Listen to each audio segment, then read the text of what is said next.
Hey, what's going on? You're tuned into the Daily Geek right here on SweetGeek.tv. I'm your host, Griffin, and today is September 29th, 2008. Let's get to the geek news, starting off with story number one. SEOmoz has a great video if you've ever thought about doing some sort of blogging for your business.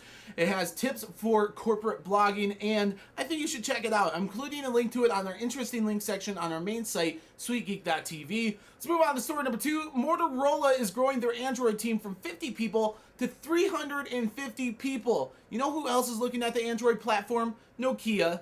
They already own their own platform called Symbian. You know, they bought that completely out. They use it on all their current phones, so they might just be looking at it strategically, or maybe for future developmental plans. I'm not exactly sure about that, but still cool nonetheless. Let's move on to story number three. SanDisk kind of quietly released the 16 gigabyte micro SD cards last week, so I just wanted to let you know that if you want the storage capabilities of the highest priced iPhone, like let's say on your Blackberry, it's now available to you. SanDisk, like I said, releasing the 16 gigabyte micro SD card. Story number four, the Blackberry Bold is set to be in stock at Best Buy's October 26th, which means they're going to be probably available at the AT&T store sometime that week of the 20th.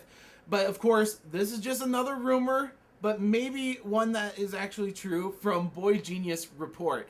Moving on to story number five, the Blackberry Storm press photos are out. Granted, they have a ton of watermarks on them by the people that leaked them or got them from the leaked sources, but it's still pretty cool because, you know, you saw the blurred photo, the blurred video, now you're going to actually see crystal clear photography of the Blackberry Storm with Verizon Wireless branding on it. So go check that out. I'm including a link to the images on the interesting link section on our main site, SweetGeek.tv. Story number six, rumors are still swirling about eBay trying to find a buyer for StumbleUpon. Now, if you remember, eBay bought StumbleUpon for $75 million. And they had like 4 million users. Well, they're down to, you know, just above 1 million users. So they lost 3 million users. They're looking for a suitor. They said that they've hired Deutsche Bank to find a suitor for StumbleUpon. As things develop with that story, I'll make sure to let you know about it right here on the Daily Geek. Moving on to story number seven, Walmart is shutting down their DRM servers, so that means if you bought DRM music from Walmart within the 6 months that they offered DRM music, then you're going to be out of luck transferring that or opening that music on anything other than the original computer that authorized the license for that music, which is kind of a bummer, but they're selling DRM free music now, so I think that's really cool. Moving on to story number eight, last story of the day, a report saying that Nintendo is going to be launching a new version of their DS portable gaming device with a camera and music player functionality. The price is set to be less than $189, which is not bad.